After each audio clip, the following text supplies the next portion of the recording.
Misalnya ke apotik datang namanya Dinda, ya, kemudian dia mengeluhkan efek samping sakit kepala pada saat pakai pil kombinasi. Nah, teman-teman bisa menggunakan materi 5 menit konseling ini untuk menjawab kebutuhan dari si Dinda ini. Apa saja materi yang kita butuhkan untuk bisa menjawab atau memberikan informasi kepada Dinda? Halaman berapa? 6. Terkait dengan efek samping pil KB. Bisa di ini semuanya? Di sini adalah halaman pertama pada saat kita buka yang efek samping pil KB. Kita bisa berikan informasi ya kepada pasiennya bahwa efek samping itu umum terjadi untuk penggunaan awal pil KB. Biasanya apa saja? Di antaranya sakit kepala, mual, perubahan mood gitu ya, kemudian payudara tegang dan adanya perubahan berat badan. Kemudian di halaman berikutnya kita bisa informasikan kepada customer kita bagaimana sih cara mengatasi kekhawatiran tersebut ya terhadap efek samping pil KB-nya. Ya, di sini ada dua kondisi ya. Kalau yang pertama ini belum pakai tapi pengen, tapi dia udah ada kekhawatiran duluan. Dan yang kedua, kalau kondisinya pasien sedang mengkonsumsi gitu ya. Nah, yang perlu kita berikan, yakinkan dulu nih si customer kita bahwa efek samping yang muncul itu adalah hal yang wajar karena adanya adaptasi terhadap perubahan hormon. Kemudian biasanya juga terjadi cuma di awal-awal aja kok gitu ya, dan bahkan nggak semua pasien yang menggunakan oral kontrasepsi itu bisa mengalami efek samping. Yakinkan dulu, tenangkan dulu customer kita ya supaya ketakutan dia itu bisa menghilang atau bisa menurun gitu ya. Kalau seandainya dia sedang meminum, kita kasih informasi yang ini ya, bahwa tetap diteruskan gitu ya kalau efek sampingnya masih manageable atau masih dirasa ringan.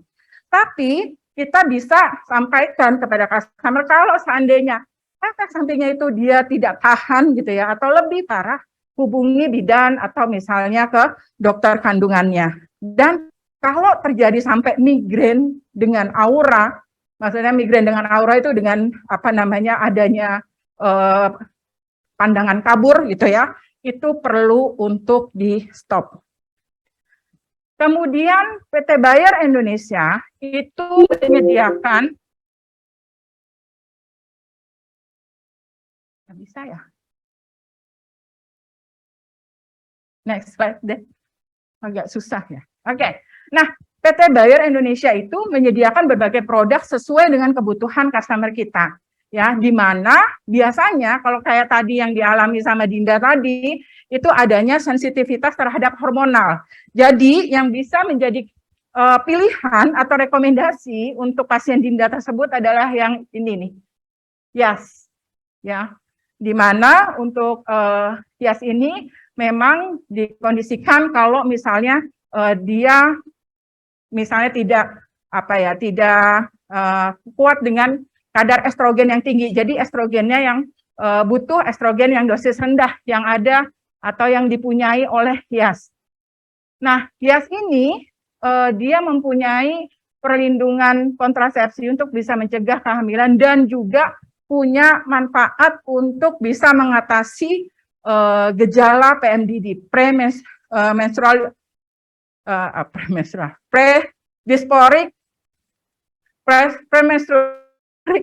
gitu ya. Nah, biasanya gejalanya apa aja sih PMDD? Di antaranya adalah kram, sakit kepala gitu ya. Biasalah itu yang dialami perempuan. Nah, biasanya PMDD ini satu minggu sampai 2 minggu sebelum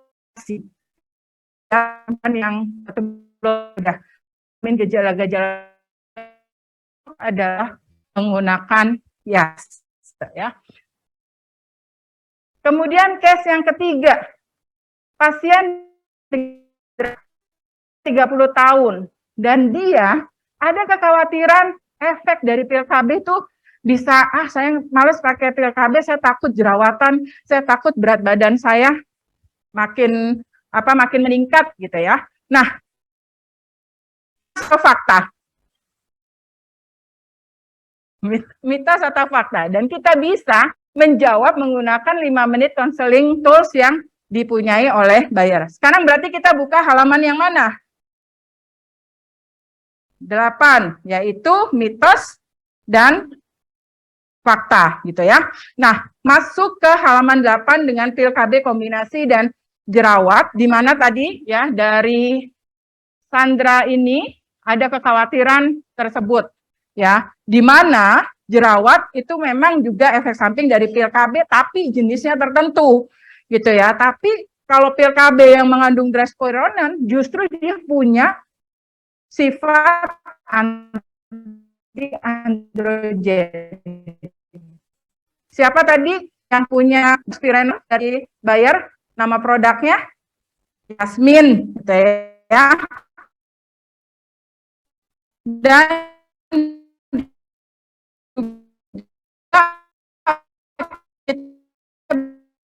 bisa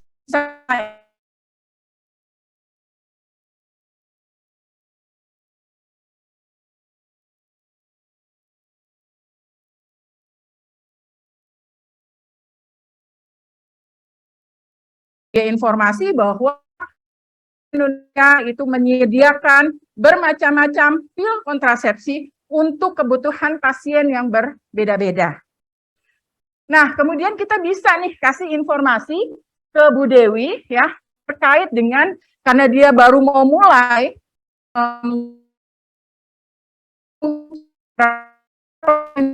bahwa kontennya berbeda-beda. Ada yang isinya 28 tablet, ada yang isi 20, akan ada 35. Kita kasih dengan cara minumnya, yaitu biasanya minum pil KB itu di saat sampai hari, buka di halaman berikutnya ya. Kemudian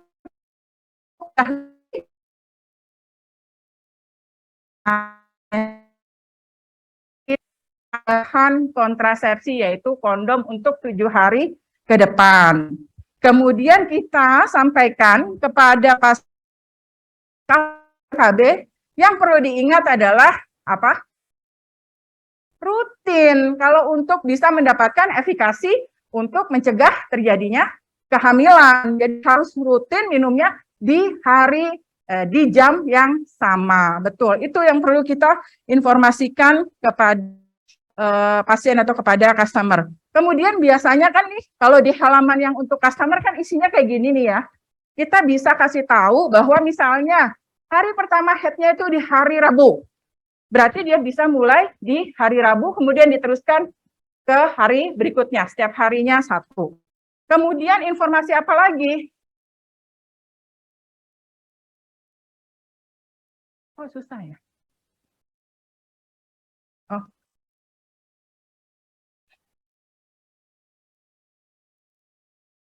Ya, kemudian informasi apa lagi? Tadi, kalau pil KB yang perlu diingat itu adalah kepatuhan dari si pasien.